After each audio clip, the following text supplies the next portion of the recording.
हरे कृष्णा। तो आप सभी का हार्दिक स्वागत है। और जैसा कि हम हर शनिवार को भागवतम पर चर्चा कर रहे हैं, तो उसी की कड़ी को आगे बढ़ाएंगे और आज के सत्र में हम तीसरे स्कंद पे चर्चा करेंगे। ये हमारा 17वां भागवत परिचय का सत्र है और इसमें हम 13, 14 और 15 ये 3 अध्यायों पे चर्चा करेंगे। तो लोग भक्ति में आते तो हैं लेकिन भक्ति में रह नहीं पाते हैं। भक्ति आरंभ करते हैं लेकिन भक्ति की पराकाष्ठा को प्राप्त नहीं कर पाते। इसका कारण क्या होता है? इसका कारण ये है कि वो प्रभुपाद की पुस्तकों का गहन अध्ययन नहीं करते। प्रभुपाद ने कहा था कि स्क्रूटिनाइजिंगली मेरी पुस्तकों का अध्ययन करिए। भक्ति में आना भगवान की, गुरु महाराज की और भक्तों की कृपा से संभव है। भक्ति में बने रहना हमारे प्रयास से संभव है और हमारे प्रयास में 3 महत्वपूर्ण बातें हैं। एक, 16 माला जप करना, दूसरा 4 नियमों का पालन करना और तीसरा भगवान के दिए हुए ग्रंथों का अध्ययन करना। जैसा हम हर बार याद करते हैं कि भगवत गीता भगवान की वाणी है और भागवतम भगवान की लीला की कथा है। दोनों को पढ़ना बहुत आवश्यक है, नित्य रूप से पठन करना आवश्यक है। नित्यम भागवत सेवया। प्रभुपाद की पुस्तकें कैसी हैं? प्रभुपाद की पुस्तकें ऐसी हैं जैसे कोई कंपास हो। अगर आप कहीं भटक जाएं और आपको डायरेक्शन ना पता हो तो एक कंपास जो नॉर्थ की तरफ पॉइंट करता है वो आपको लगता है सही दिशा जानने के लिए। इसी प्रकार से प्रभुपाद की पुस्तकें हैं। प्रभुपाद की पुस्तकें कैसी हैं? प्रभुपाद की पुस्तकें ऐसी हैं जैसे आप कभी अगर बहुत वेगवान नदी में स्नान करने गए हों तो वहाँ पे हमेशा साइड में चेन लगी रहती है जिसको पकड़ के लोग स्नान करते हैं।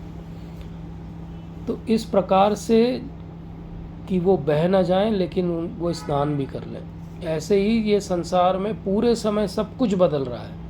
हर क्षण हमारी स्थितियाँ बदल जाती हैं, परिस्थितियाँ बदल जाती हैं, मनस्थितियाँ बदल जाती हैं, लेकिन वो चेन जो पकड़ के हम रखेंगे कि हम डूब न जाएं इस भवसागर में, वो चेन क्या है? वो श्रील प्रभुपाद की पुस्तकें हैं। श्रील प्रभुपाद की पुस्तकें एक काउंसलर के जैसे हैं। जैसे जब हम संकट में आते हैं, परेशानी में आते हैं, तो हम जो हमारा सबसे क्लोज मित्र होता है, जो अभिन्न होता है, उससे हम चर्चा करते हैं कि ये परेशानी में मैं क्या करूं। और ये पुस्तकें इसी प्रकार से हमें इस बात का उत्तर देती है। प्रभुपाद आज हमारे समक्ष नहीं है लेकिन पुस्तकों के माध्यम से वो हमारे समक्ष हैं, तो वो काउंसलर भी हैं। ये पुस्तकें हमारी पूरी भगवत जीवन की जो हैं वो नींव है।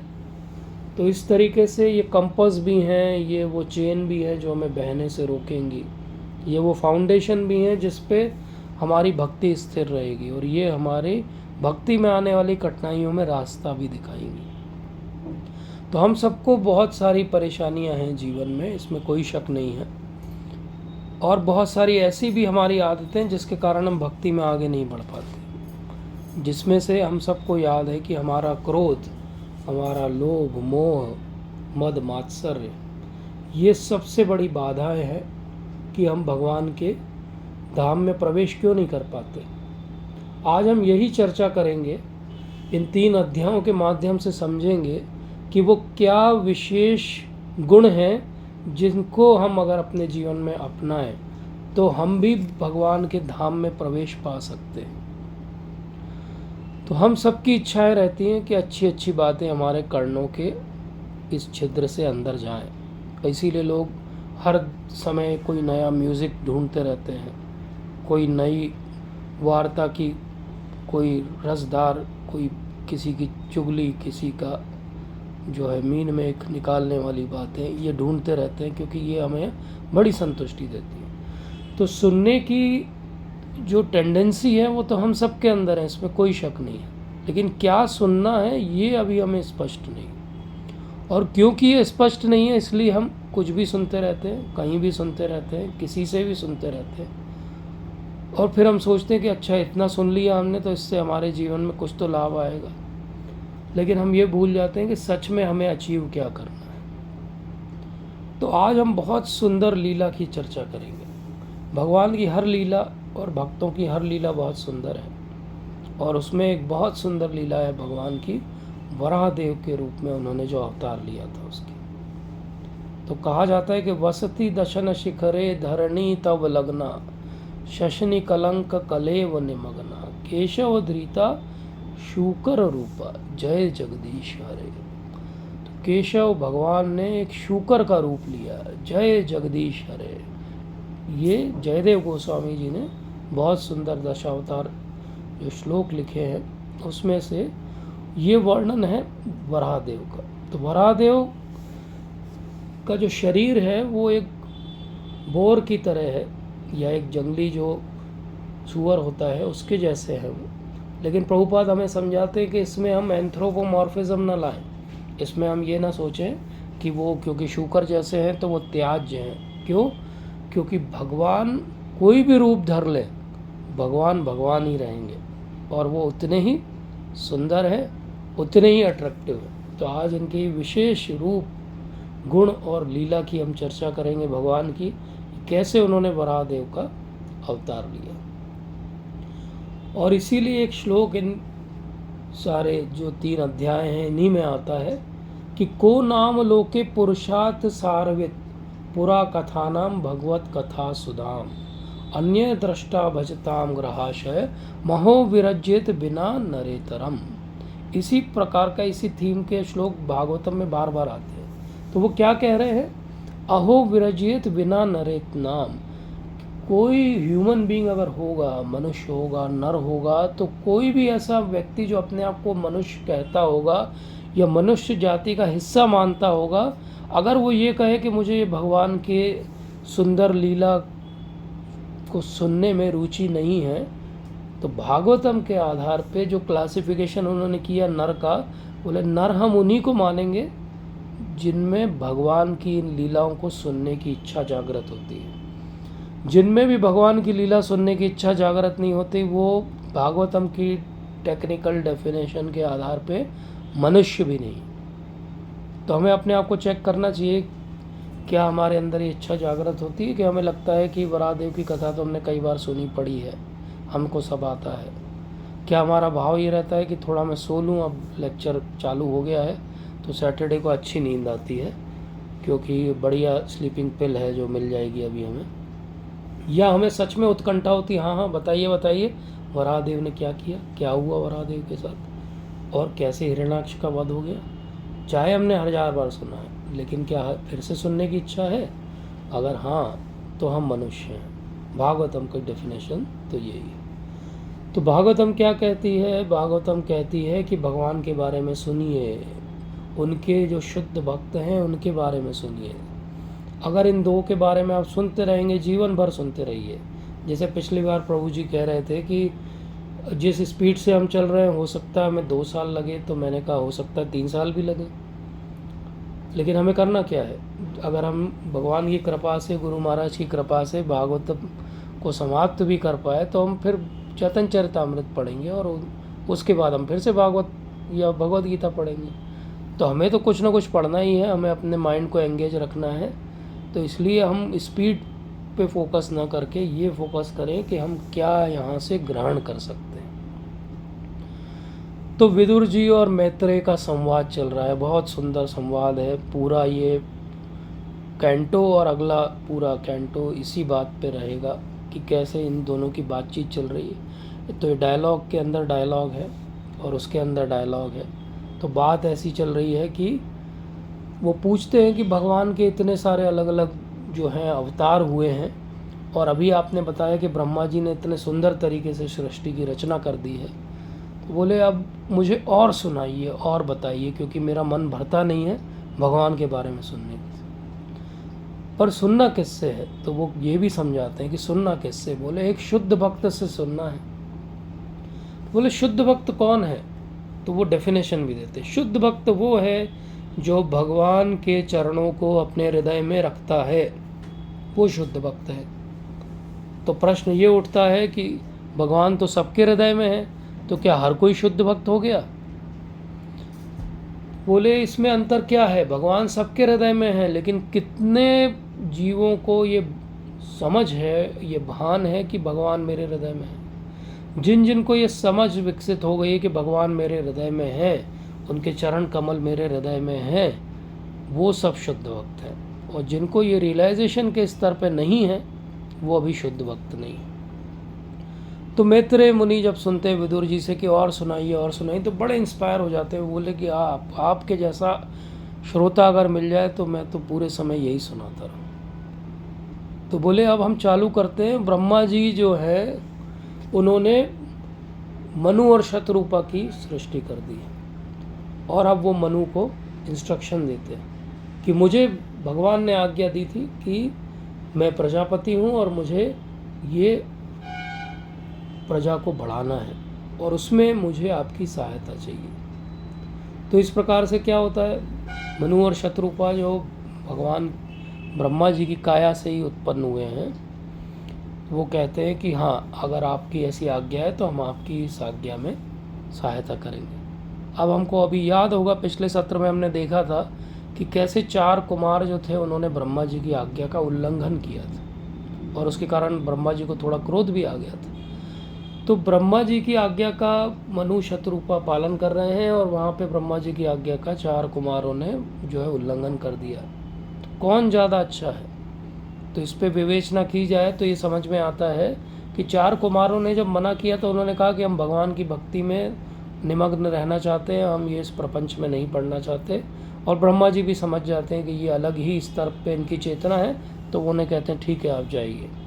लेकिन मनु शतरूपा जो है वो ब्रह्मा जी की आज्ञा का पालन करने के लिए एग्री हो जाते हैं। तो दोनों ही सही है। एक हायर पर्पस के लिए अगर कोई लोअर पर्पस को छोड़ना पड़े, लेकिन फिर आपको उस हायर पर्पस को पूरी सीरियसनेस के साथ फॉलो करना चाहिए, या फिर आपसे बड़े जो इंस्ट्रक्ट करें उसको फॉलो करना, ये दोनों बातें सही है। तो ब्रह्मा जी यहाँ एक एडमिनिस्ट्रेटर भी हैं, और ब्रह्मा जी जो हैं वो पालक भी हैं, तो वो आज्ञा देते हैं। और इस प्रकार से जो मनु हैं वो उनका ध्यान दिलाते हैं कि आप कह तो रहे हैं कि सृष्टि की जाए, लेकिन सृष्टि करने की जो स्थान है वो पृथ्वी तो यहाँ पे अपने जो उसका नियत स्थान था वहाँ पे नहीं है, वो तो कहाँ चली गई है? पृथ्वी तो ये गर्भोदक जो जल है इसके अंदर डूबी हुई है। तो इस प्रकार से बड़े कंफ्यूज हो जाते हैं सब लोग कि क्या करें हम, क्योंकि पृथ्वी नहीं है और आज्ञा मिली है कि प्रोजनी बढ़ाना है,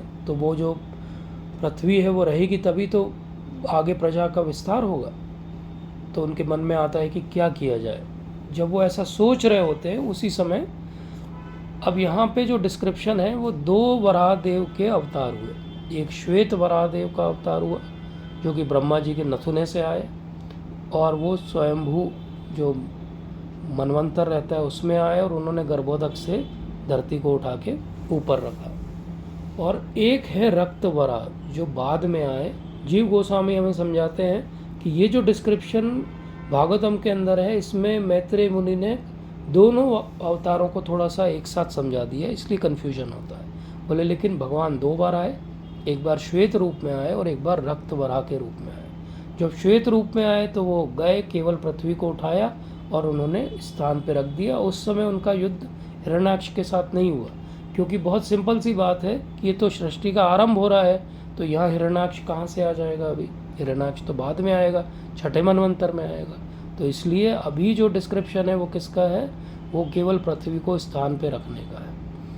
तो ब्रह्मा जी के नथुने से भगवान का प्राकट्य हुआ, छोटे से एक जंगली सुअर के रूप में, बोर के रूप में, और वो धीरे धीरे उनके देखते देखते और देवताओं के देखते देखते विस्तार होता गया उसका। और ये देखते देखते समझ गए, कह रहे तो स्वयं नारायण जो है वो आ गए हैं। अब स्वयं नारायण आ गए हैं, किस रूप में आए हैं? इस बार वराहदेव के रूप में आए। तो वराहदेव की जय। इतने सुंदर हैं भगवान, कोई सोच सकता है कि वराह भी सुंदर हो सकते हैं, लेकिन जब भगवान जो भी रूप धरे वो सुंदर है। इसलिए अब वो बहुत तेज़ी से गर्जना आरंभ करते हैं। उनकी गर्जना से सब लोग भयभीत हो जाते हैं, क्योंकि किसी ने ऐसी आवाज़ आज तक नहीं सुनी थी। तो ये भी भगवान की माया ही है। भगवान की माया है कि वो गरजते हैं, भगवान की माया है कि वो ऐसा स्वरूप लेके आते हैं। भगवान को जिनकी एक सांस से, महाविष्णु की एक सांस से जहाँ पूरे ब्रह्मांड की सृष्टि और प्रलय होता हो, जहाँ पूरे ब्रह्मा जी की आयु निर्धारित हो जाती हो, उनको एक पृथ्वी को उठाने के लिए आने की आवश्यकता नहीं है। वो तो वहाँ से अगर सत्य संकल्प कहते हैं भगवान को, वो सत्य संकल्प करते तो पृथ्वी अपने स्थान पे स्थित हो जाती। लेकिन भगवान को लीला करनी है तो वो आते हैं और भगवान की लीला का हम श्रवण करते हैं, और ब्रह्मा जी तो भगवान की लीला का दर्शन भी कर रहे हैं। तो वहाँ पे इतने सुंदर तरीके से भगवान एक शूकर के भांति ही व्यवहार करते हैं, और वो जाते हैं पानी के नीचे सूंघते सूंघते, जैसे शूकर सूंघता है। अंतर क्या है, एक साधारण शूकर क्या सूंघता है और क्या ढूंढता है हम सबको पता है, विष्ठा ढूंढता है। लेकिन यहाँ जब भगवान आए हैं तो वो क्या ढूंढ रहे हैं, वो पृथ्वी को ढूंढ रहे हैं, और अपने जो सामने के दो उनके दांत हैं निकले हुए ऐसे, उस पर वो धारण करके पृथ्वी को लाते हैं और अपने स्थान पे उन्हें स्थापित कर देते हैं। तो इस प्रकार से वशति दशन शिखरे धरणी तव लगना, शशिन कलंक कलेव निमग्ना, केशव धृता शूकर रूपा, जय जगदीश हरे। तो ये स्वयं भगवान विष्णु थे जिन्होंने ये अवतार लिया और पृथ्वी को अपने स्थान पे स्थापित कर दिया। अब जब नील वराह के रूप में भगवान आते हैं, इस समय हिरण्याक्ष ने पृथ्वी को छुपाया है और भगवान आते हैं अब नील वराह के रूप में। और जब वो पृथ्वी को वापस ले जा रहे हैं तो बीच में हिरण्याक्ष इनको देख के चैलेंज करता है इनको कि कम फाइट विथ मी, मेरे साथ लड़ो। तो भगवान एक जो बड़ा कल्चर्ड व्यक्ति रहता है, पृथ्वी जो है वो भगवान की भार्या है। तो जब कोई व्यक्ति को कोई ऐसे चैलेंज करे और वो अपनी पत्नी के साथ अगर जा रहा हो तो वो क्या करता है, निगलेक्ट कर देता है। तो ऐसे ही भगवान ने भी उस समय उसकी बात को निगलेक्ट कर दिया, पहले पृथ्वी को सुरक्षित रखा ताकि उसके वासी और पृथ्वी सुरक्षित हो जाए। उसके बाद में भगवान वापस आए कि हाँ हिरण्याक्ष बोलो अब क्या करना है।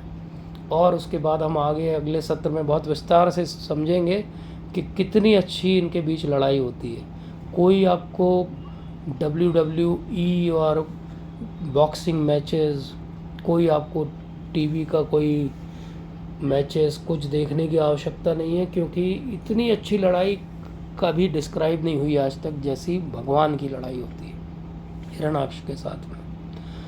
और ये पूरा एक अलग मनवंतर है, ये अलग टाइमलाइन है, लेकिन हम क्यों एक साथ समझ रहे हैं, क्योंकि वो एक साथ डिस्क्रिप्शन में दिया हुआ है। हम आगे विस्तार में जब आएगा तो फिर से इस बात को समझेंगे। अब वहाँ पे बहुत सारे जो हैं वो सिद्ध लोग और ऊपर के लोगों के सारे जो महान महात्मा हैं, ज्ञानी हैं, संत हैं, वो सब भी हैं। तो वो भगवान के जब इस रूप को देखते हैं तो बहुत सुंदर तरीके से भगवान की स्तुति करने लगते हैं। वो भगवान की तुलना करते हैं कि जैसे कोई यज्ञ होता है तो यज्ञ में अलग अलग सामग्री लगती है। बोले आपका ये पूरा जो सुंदर दिव्य शरीर है ये ऐसा लगता है जैसे पूरे यज्ञ की सामग्री है, ये पूरे द्रव्य हैं जिनसे यज्ञ होने वाला है।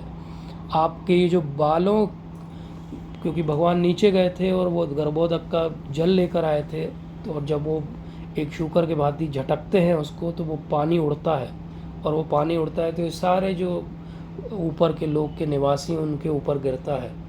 तो वो ये नहीं कहते अरे शूकर का जल गिर गया तो हम अपवित्र हो गए।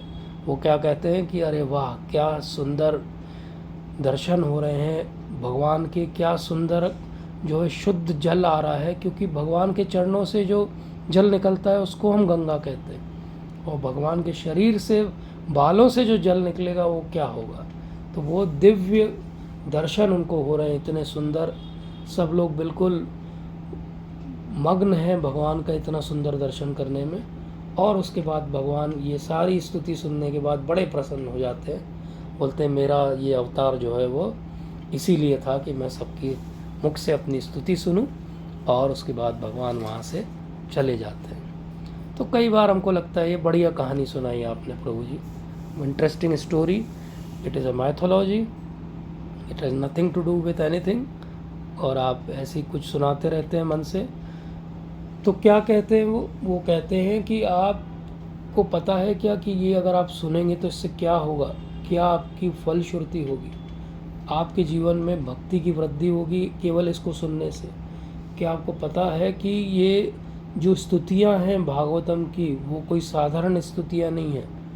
वो जिन प्रकांड जो पंडित हैं, जो सब कुछ ज्ञानी हैं, वो जब भगवान की स्तुति करते हैं इस प्रकार से, और जब हम इन स्तुतियों को सुनते हैं तो हमारे जीवन में भी उसका प्रभाव होता है। तो जब वो ऐसा कंपैरिजन करते हैं कि यज्ञ के रूप में भगवान जो हैं आए हैं और अलग अलग प्रकार के यज्ञों की उनको संज्ञा देते हैं, तो इसका अर्थ क्या है, इसको हम थोड़ा सा गहराई से समझते हैं। भगवान वराहदेव के रूप में कहाँ से आए? ब्रह्मा जी के नथुने से आए। ब्रह्मा जी की वाणी से, मुख से क्या निकलता है? 4 मुख से 4 वेद निकलते हैं। वो वेद कहाँ से आते हैं? जब भगवान गर्भोदकशायी के रूप में शयन करते हैं और वो जो श्वास लेते हैं तो उससे वो वेद निकलते हैं, और वो वेद निकल के वही श्वास ब्रह्मा जी के अंदर जाती है, और वही श्वास जब बाहर आती है तो वेद जो है वो ऋचाओं में बदल जाते हैं, और वही वेद की ऋचाएँ हैं। तो ब्रह्मा जी के नथुने से जब भगवान आते हैं तो ब्रह्मा जी से वो नहीं आए हैं, ब्रह्मा जी उनके फादर नहीं हैं। ब्रह्मा जी तो केवल वाया मीडियम है। भगवान आए हैं वेद के रूप में, भगवान आए हैं उस ज्ञान के रूप में। तो वराह जो भगवान का अवतार है वो क्या है? वो उस ज्ञान का अवतार है, वो ज्ञान जिससे पूरा संसार चलता है। हमें याद होगा कि भगवान ने ब्रह्मा जी को दर्शन दिए थे और ब्रह्मा जी को चतुश्लोकी भागवतम दी थी। वो चतुश्लोकी भागवतम क्या थी? वो चतुश्लोकी भागवतम सीड वर्सेस थे जिससे पूरा संसार बनता है। वो ऐसा कोड था जिससे ये प्रोग्राम पूरा रन होता है, और वो जो वेदों का पूरा ज्ञान था वो कंडेंस फॉर्म में चतुश्लोकी के रूप में था। जब भगवान स्वयं नथुनों से प्रकट होते हैं ब्रह्मा जी के, तो वो क्या हो रहा है? वो ब्रह्मा जी के नथुनों से प्रकट होकर वो दिखा रहे हैं कि मैं ही वेद का जो है स्रोत हूँ, वेद मुझसे ही आरंभ होते हैं।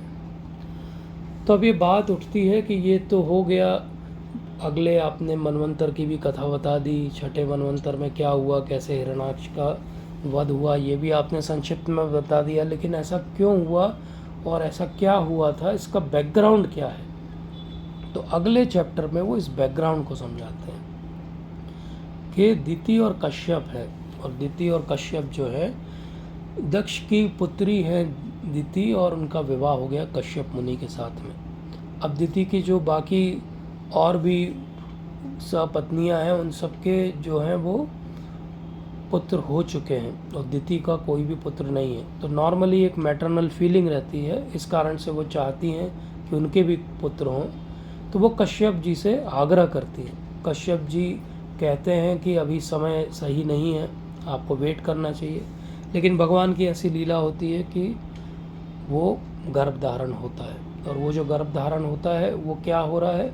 जैसे ही वो गर्भ में आते हैं पूरे संसार में कई सारे जो है वो बैड ओमेन्स होने लगते हैं, अंधकार होने लगता है, और देवताओं को लगता है कि क्या हो गया, ऐसा एकदम से क्या हो रहा है, ये इतनी सारी प्रॉब्लम यूनिवर्स में एकदम से क्यों आ रही है, क्या कारण है? तो वो सब भयभीत होकर ब्रह्मा जी के पास जाते हैं, और ब्रह्मा जी के पास जाके कहते हैं कि ऐसा क्यों हो रहा है, ये पूरा अंधकार क्यों छा गया है, क्या कारण है? तो ब्रह्मा जी उन्हें एक बैकग्राउंड स्टोरी सुनाते हैं, और हम भी वही स्टोरी सुनते हैं। तो वो कहते हैं कि मेरे 4 मानस पुत्र हैं, सनक, सनातन, सनंदन और सनत कुमार। बोले मेरे मन से ये उपजे थे, और ये आप सबके भी और पहले आपके सीनियर्स हैं। लेकिन इन्होंने ये प्रण ले लिया था कि वो गृहस्थ जीवन में नहीं जाएंगे, और अपने तप के बल पे वो एक 4-5 साल के बालक के रूप में ही हमेशा रहते हैं। और क्योंकि वो पूरी तरीके से किसी भी बंधन में नहीं है तो वो कहीं भी जाने के लिए सक्षम है। बोले इसी प्रकार से वो एक बार जा रहे थे, चारों बच्चे जैसे इनोसेंट हैं, सिंपल से हैं। तो वो ट्रैवल करते करते कहाँ पहुँच गए? यूनिवर्सेस से होते होते बोले वो एक बार वैकुंठ में पहुँच गए। और वैकुंठ में कौन रहते हैं? स्वयं भगवान रहते हैं लक्ष्मी जी के साथ में। वैकुंठ में जो बाकी वैकुंठवासी हैं वो भी भगवान के जैसे ही दिखते हैं, वो भी 4 भुजाधारी हैं, उनके पास भी वो सारा ऐश्वर्य है। और वहाँ जाता भी कौन है? जिसको ऐश्वर्य के रूप में भगवान की सेवा करनी होती है। तो सब सेवक हैं, लेकिन दिखते वो भगवान के जैसे हैं। वैकुंठ बहुत सुंदर है, ब्रह्मा जी बताते हैं उन्हें। बहुत सारे उसमें बड़े बड़े वन हैं, और उनमें सब में जो वृक्ष हैं वो सब कल्प वृक्ष हैं। कल्प वृक्ष का अर्थ है कि किसी भी वृक्ष से आप कुछ भी मांग सकते हो, और कोई सीज़न की आवश्यकता नहीं है। जैसे हमारे यहाँ एक समय होता है जब हमें ताज़े फल मिलते हैं, आम का एक सीज़न है, एप्पल का एक सीज़न है, लेकिन वहाँ पे ऐसा नहीं है। जिसको जो चाहिए वो किसी भी वृक्ष से कुछ भी मांग सकता है। तो इतने सुंदर कल्प वृक्ष हैं। वहाँ के जो निवासी हैं वो सबके पास एक अपना प्राइवेट जेट प्लेन है, जिससे वो ट्रैवल करते हैं अपनी फैमिली के साथ में। बड़े बड़े प्लेन्स हैं, और वो प्लेन ऐसे नहीं हैं जिनमें आपको कोई टेक ऑफ के लिए पायलट की ज़रूरत पड़े। वो प्लेन ऐसे नहीं है जिसमें आपको सीट बेल्ट लगा के रखना पड़ेगा। वो प्लेन ऐसे हैं कि आप आराम से अपना सब कुछ काम करते रहिए और प्लेन उड़ता रहेगा, मन की गति से उड़ेगा। आप जहाँ बोलेंगे वहाँ आपको पहुँचा देगा। बहुत सुंदर है पूरा वैकुंठ। वैकुंठ का नाम ही वैकुंठ इसलिए है क्योंकि वहाँ कोई भी कुंठा नहीं है, कोई भी दुख नहीं है, कोई भी डिसहार्मनी नहीं है। डिसहार्मनी का मतलब है कि सब कुछ बिल्कुल व्यवस्थित रूप से चलता है, इसलिए वो वैकुंठ है। इतना सुंदर है वैकुंठ, और इतने सुंदर भाव है वैकुंठ में रहने वालों के, कि वहाँ पे बहुत सारे अलग अलग पक्षी हैं जो बहुत सुंदर सुंदर गाते हैं, और उनका गान भगवान भी सुनते हैं। लेकिन वो सब गा रहे हैं, और उसी बीच में अगर कोई एक भौंरा आ जाता है तो वो सब चुप हो जाते हैं।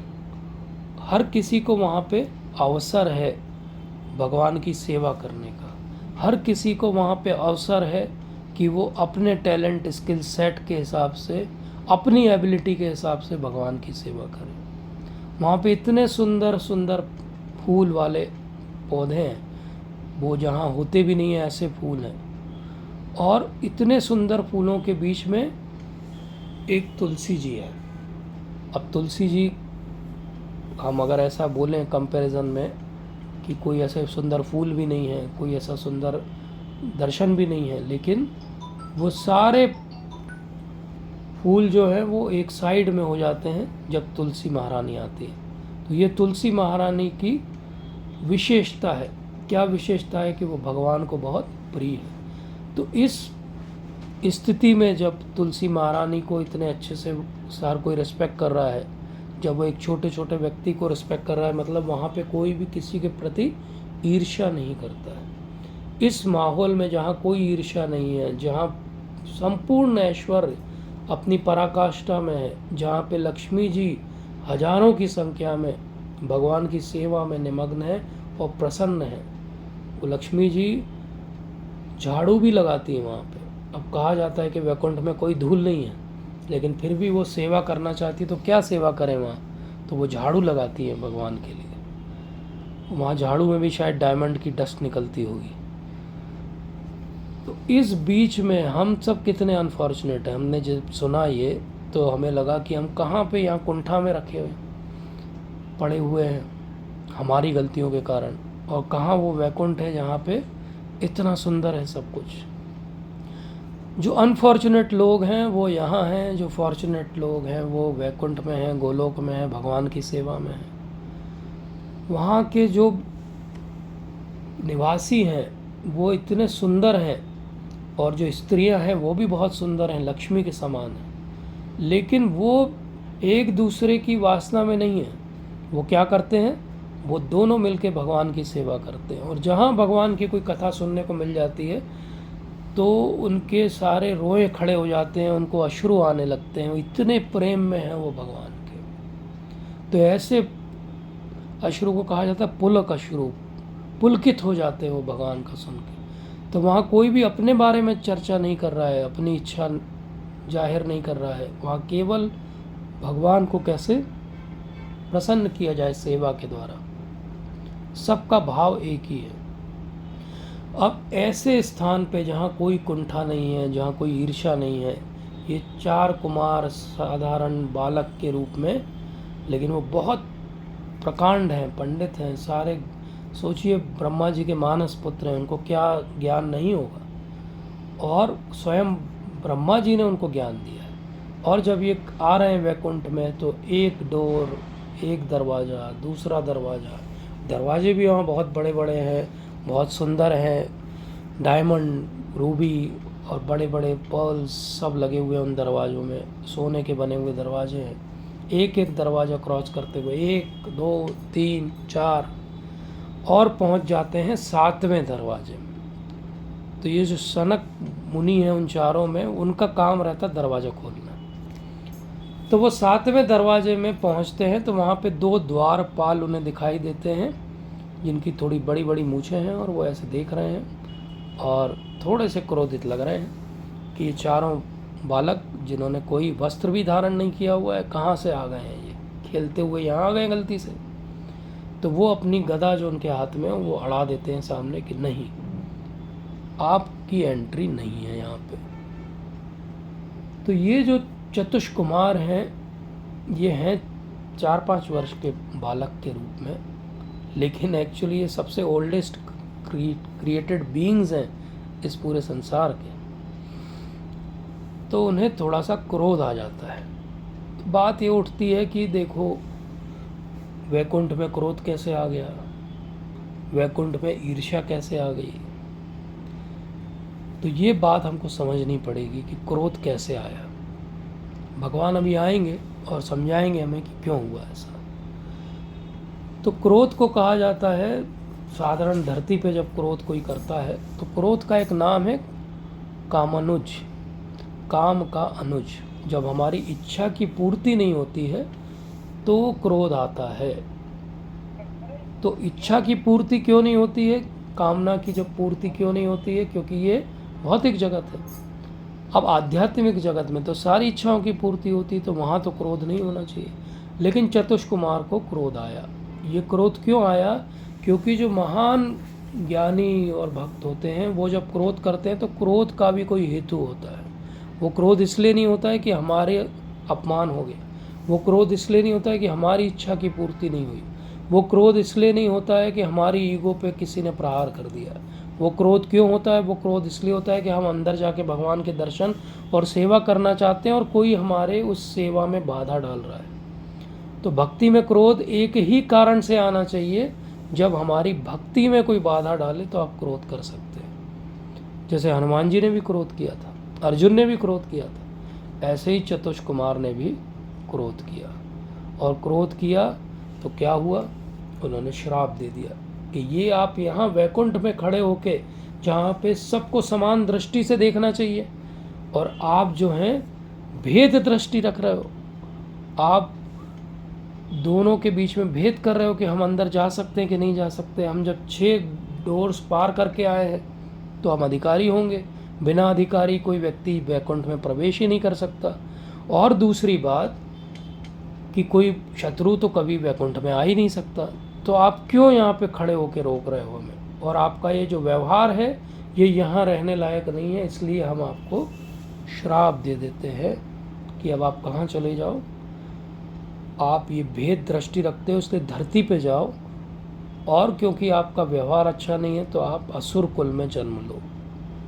तो ये दोनों उनके चरणों में गिर जाते हैं चारों के, कि ये हमसे बहुत बड़ा अपराध हो गया, हम आपको नहीं पहचान पाए। लेकिन अब क्या करें, हम भगवान की सेवा को छोड़ के नहीं जाना चाहते, हम हमेशा भगवान की सेवा में रहना चाहते हैं और भगवान को याद रखना चाहते हैं। जब ये गेट पे लड़ाई हो ही रही है आपस में, भगवान को अंदर सुनाई दे जाता है, और भगवान लक्ष्मी जी के साथ में एकदम से जल्दी जल्दी आते हैं चलते हुए, उन चरणों से चल के आते हैं जिन चरणों के दर्शन हर कोई, हम लोग भी करना चाहते हैं। उन चरणों से भगवान चल के आते हैं और खड़े हो जाते हैं ऐसे गरुड़ पे हाथ रख के, और लक्ष्मी जी एक साइड में खड़ी हैं। और ये चारों जब ऐसे देखते हैं भगवान को, तो भगवान के बहुत सुंदर रूप के दर्शन करते हैं पहली बार चतुष्कुमार। और पहली बार उनके चरणों में जो तुलसी महारानी है, उनकी गंध इनके नथुनों में अंदर जाती है, और जब वो नथुनों में अंदर जाती है तो ये जो चतुष्कुमार हैं अभी तक भगवान पे ध्यान करते थे, लेकिन हृदय में उनके जो स्वरूप था भगवान का, वो स्वरूप आज सामने खड़ा हुआ है। तो कई बार जब हम सरसरी तौर पे भागवतम पढ़ते हैं तो हमें लगता है कि चतुष कुमार मायावादी थे क्या, चतुष कुमार क्या निर्विशेषवादी थे क्या, चतुष कुमार क्या शून्यवादी थे क्या? नहीं, चतुष कुमार इनमें से कुछ भी नहीं थे। चतुष कुमार भगवान के बहुत बड़े भक्त हैं, लेकिन जैसे भगवान का रियलाइजेशन का स्टेप बाय स्टेप मेथड है, तो पहले स्टेप आता है ब्रह्म के रूप में भगवान का रियलाइजेशन, उसके बाद परमात्मा के रूप में, और फिर भगवान के रूप में। तो चतुष कुमार ने पहले ब्रह्म और परमात्मा के रूप में भगवान को अपने प्रयासों से रियलाइज़ किया हुआ है, इसीलिए वो यहाँ तक आने के अधिकारी हैं। और ये भगवान की इच्छा है कि वो यहाँ तक आएँ और भगवान उन्हें दर्शन दे रहे हैं। कोई भी भगवान को फोर्स करके दर्शन नहीं कर सकता उनके। भगवान की इच्छा थी कि ये चतुष कुमार यहाँ आएँ और मैं उन्हें दर्शन दूँ, और उनका जो एक स्टेप बचा है वो हो जाए और भगवान स्वयं भगवान के रूप में उनके दर्शन हो जाए। तो इतनी सुंदर भगवान की जो लीला है उसके पीछे कारण है। तो वो सबको पैसिफाई करते, क्योंकि तब तक चतुष कुमार के मन में भी आता है कि ये हमसे बड़ी मिस्टेक हो गई है, तो भगवान के नित्य पार्षद को हमने श्राप दे दिया, वो भी वैकुंठ में खड़े होके। जब वैकुंठ में भेद दृष्टि नहीं रखनी है तो श्राप भी कैसे दिया जा सकता है? तो ये भी बड़े कंफ्यूज हो जाते हैं कि क्या गलती हो गई हमसे। इधर ये दोनों भी कंफ्यूज हैं, अंदर ही जाने देते तो अच्छा रहता। भगवान मुस्कुराते हैं, और भगवान की मुस्कुराहट ऐसी है कि वो दोनों को सेटिस्फाई कर देते हैं, और वो कहते हैं कि ये जो कुछ भी हुआ इसके पीछे मैं हूँ। मैं चाहता हूँ धरती पे जाके कुछ लीला करना, मैं चाहता हूँ वीर रस की अनुभूति करना। मुझसे कौन लड़ेगा? किसकी औकात है कि भगवान से लड़ेगा? इसलिए बोले यही मेरे दो द्वारपाल हैं, इन्हीं को मैं नीचे भेजता हूँ, और फिर मैं भी आऊँगा नीचे, और तुम चिंता नहीं करो, तुमने जो मांगा है वो तुम्हें मिलेगा, तुम मेरे बारे में कभी भूलोगे नहीं। तो इस प्रकार से हिरण्याक्ष और हिरण्यकश्यपु के रूप में उनका पहला जन्म होगा। फिर रावण और कुंभकर्ण और शिशुपाल और दंतवक्र, हर जन्म के साथ उनका पावर कम होता जा रहा है, लेकिन सारे जन्मों में उनको भगवान की याद है। बाहरी तौर पे वो ऐसे दिखा रहे हैं कि हम तो बहुत बड़े दुश्मन हैं भगवान के, लेकिन वो केवल एक स्टेज का परफॉर्मेंस है, क्योंकि वो तो भगवान के नित्य पार्षद हैं। तो हिरण्यकश्यपु कितना भी बोले, वो कितना भी ब्लास्फेम करे विष्णु विष्णु, लेकिन वो हृदय में विष्णु की ही आराधना कर रहा है। तो ये बहुत डीप बात है, ये हम सुपरफिशियली समझेंगे तो कभी हमें समझ में नहीं आएगी, लेकिन जब हम गुरु महाराज के माध्यम से समझेंगे, जब हम जो वरिष्ठ हमारे भक्त हैं उनके माध्यम से समझेंगे, तो हमें पता चलेगा कि अच्छा ऐसा है, मतलब ये पूरा केवल स्टेज का परफॉर्मेंस है। जैसे कोई भक्त मिलके ड्रामा कर रहे हो तो उसमें कोई एक हिरण्यकश्यपु का रोल करेगा और वो भगवान को ब्लास्फेम करेगा, जिसका अर्थ ये नहीं कि वो भगवान के अगेंस्ट हो गया है। हो सकता है वो ड्रामा मंदिर में ही हो, और मंदिर में ही वो हिरण्यकश्यपु का वेश धर के और भगवान को बुरा भला कहे, और उसने सुबह 16 माला जाप किया होगा, ऐसा ही है। तो ये जो हिरण्याक्ष और हिरण्यकश्यपु हैं, ये भगवान को वीर रस की अनुभूति कराने के लिए इस धरती पर आए।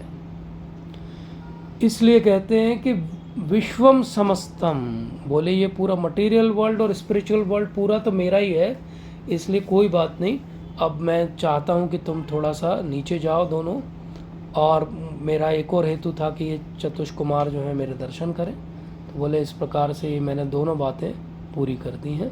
तो अब जो है मैं सबका बीज प्रदाता हूँ। सर्वयोनिषु कौन्तेय मूर्तया संभवन्ति तासाम ब्रह्माद्योनि अहम बीज प्रदा पिता। तो भगवान तो सबके बीज प्रदा पिता है। असुर भी वहीं से आते हैं, सुर भी वहीं से आते हैं। तो सुर असुर में अंतर क्या है? जो भगवान के सुर में सुर मिला देते हैं वो सुर हैं, और जो भगवान के सुर में सुर नहीं मिलाना चाहते वो असुर हैं। तो हिरण्याक्ष और हिरण्यकश्यपु भगवान के सुर में सुर नहीं मिला रहे हैं, उसका कारण भी भगवान ही है। ये भगवान की ही लीला है, सब कुछ भगवान ही करा रहे हैं। लेकिन यहाँ महत्वपूर्ण बात क्या है? महत्वपूर्ण बात यह है कि अब ये जब नीचे गिर रहे हैं, और वही समय है जब वो हमने अभी जो नरेशन सुना था वो हो रहा है, और दीति के गर्भ में जो है वो ये धारण कर लेती है, और इनका जन्म होता है। जन्म की कथा हम आगे भी अगले सत्र में और विस्तार से समझेंगे। तो ये इम्पॉर्टेंट बात है समझने की कि वैकुंठ में जहाँ पूरे समय हार्मनी है, ये हार्मनी डिस्टर्ब हुई क्योंकि किसी ने वहाँ पे भेद दृष्टि की। ऐसे ही हमारा जो भक्तों का समाज है वो भी एक वैकुंठ जैसा ही है। प्रभुपाद कहते हैं तात्पर्य में कि अगर आप अच्छे से हार्मनी से एक दूसरे के साथ संवाद स्थापित करके और एक हायर पर्पस के साथ में रहोगे तो वो वैकुंठ बन जाएगा मंदिर। और अगर डिसहार्मनी होगी तो सारी कुंठा सबसे ज़्यादा मंदिर में ही दिखाई देगी। और इसका कारण क्या है?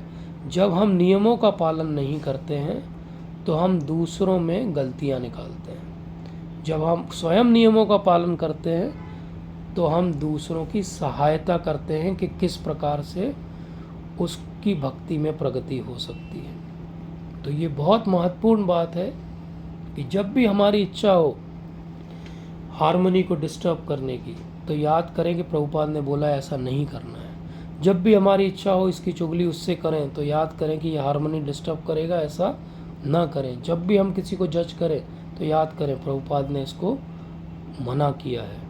अगर हमारे बीच में हार्मनी रहेगी तभी हम एक अच्छा उदाहरण दे पाएंगे। जब अच्छा उदाहरण दे पाएंगे तभी भगवान के दर्शन हमें होंगे। तभी वो समय आएगा एक दिन कि वो हार्मनी इतनी अच्छी हो जाएगी कि हम उस हार्मनी में ट्रांसफ़र हो जाएंगे जो वैकुंठ है। और जब तक हम वो नहीं करेंगे, आपस में एक दूसरे के भाव सही नहीं रखेंगे, तब तक हमारा जीवन ऐसा ही चलेगा। तो अब जब चतुष कुमार ने भगवान के दर्शन कर लिए तो अब उनका स्थायी भाव आ गया। वो स्थायी भाव क्या आ गया? शांत रस में वो स्थापित हो गए भगवान की ध्यान करने के लिए, भगवान के सुंदर रूप का, लीला का ध्यान करने के लिए। लेकिन अभी भी आप देखिए कि उनको पूरी भक्ति भगवान ने नहीं दी। और उसका कारण क्या था? क्योंकि उन्होंने वैष्णव अपराध किया। वो जो द्वारपाल थे वो भगवान के सेवक थे, वैष्णव थे, उनके प्रति अपराध तो हुआ था और उस अपराध के कारण उन्हें पूरी भक्ति नहीं मिली। इसलिए बहुत ध्यान दीजिए इस बात के कि चतुष कुमार जैसा ज्ञान होने के बाद भी अगर वैष्णव अपराध होता है तो भगवान उसको लाइटली नहीं लेते।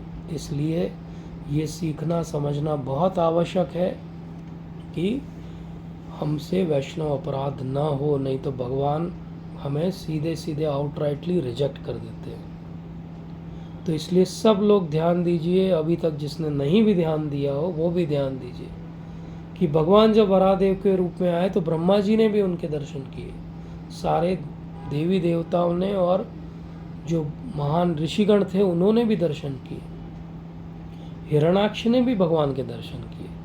लेकिन इन दर्शनों में अंतर था। ब्रह्मा जी ने भगवान के दर्शन अलग रूप से किए। देवी देवताओं को लगा कि चलो हमारी जो एक ट्रबल आई थी वो दूर हुई तो अब हम फिर से एंजॉय करेंगे। हिरण्याक्ष ने एक अपोनेंट के रूप में भगवान के दर्शन किए। इसी प्रकार से चतुष कुमारों ने भी भगवान के दर्शन किए। और ब्रह्मा जी जब डिस्क्राइब कर रहे हैं तो भगवान भी अपने मन में भगवान के दर्शन कर रहे हैं। ब्रह्मा जी भी जय विजय रोज ही भगवान को देखते हैं। तो क्या भगवान के दर्शन से बस बात बन जाएगी? नहीं, हमारा भाव क्या है वो निर्णय करेगा कि हमें अंदर एंट्री मिलेगी कि नहीं मिलेगी। क्योंकि चतुष कुमारों को भगवान के दर्शन हुए लेकिन उन्हें एंट्री नहीं मिली। तो हमें एंट्री मिलेगी कि हम बाहर से वो, ये तो 7वें गेट तक भी पहुंचे थे, ऐसा तो नहीं हम पहले ही गेट पे वापस कर दिए जाएंगे। तो हमें समझना पड़ेगा जीवन में कि वो हम क्या क्या करें जिससे हमें भगवान के इस सुंदर लोक में प्रवेश मिले। वो क्या क्या हम कर सकते हैं, तो उसको हम अगले 10 मिनट में समझते हैं कि प्रैक्टिकली ये तीनों चैप्टर का हमारे जीवन में सार क्या है, क्या लें। तो हम सब ने भगवद गीता में सुना है, यम यम वापि स्मरण भावम त्यजन्ते कलेवरम तम तम एवंति कौन्तेय सदा तद भाव भाविता। तो जो मृत्यु के समय जिस भाव से अपना शरीर त्यागेगा, त्यजन्ते अन्ते कलेवरम तम तम एवेति कौन्तेय सदा तद भाव भाविता, उस भाव को वो प्राप्त करेगा। तो हमें किस भाव को प्राप्त करना है वो अंत समय में निर्णय नहीं होगा, पूरा जीवन हम जैसा जिएंगे वो हमारा अंत समय का भाव होगा। अगर हमने पूरा जीवन भगवान से विमुख जिया है तो अंत में भगवान की कृपा हमें प्राप्त नहीं होगी।